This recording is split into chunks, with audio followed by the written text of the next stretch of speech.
अगर आप उसको इसलिए याद करें कि आप उससे प्यार करते हैं, मोहब्बत करते हैं, और इसलिए उसकी इबादत करें कि वो आपका रब है और लायक इबादत है, तो वो आपकी जरूरियात का खुद ख्याल करेगा। और अगर आपने इस नियत के साथ उसकी इबादत की कि अच्छा मैं ये नमाज पढ़ लूं ताकि मेरी फलां हाजत रवा हो जाए, मैं ये वजीफा कर लूं कि मेरा फलां काम हो जाए, तो काम तो हो जाएगा, लेकिन रब ना मिला, क्योंकि आपने तो मजदूरी की, उसके साथ एक कॉन्ट्रैक्ट कर लिया कि मैं ये इबादत करूंगा तो मेरा ये काम कर देना।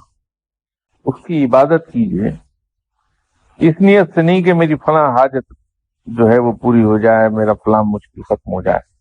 बस उसकी इबादत कीजिए कि वो लायक इबादत है और वो आपका रब है, तो वो आपको लुक आफ्टर करेगा पूरी तरह। इसके अंदर ट्रिक यही है।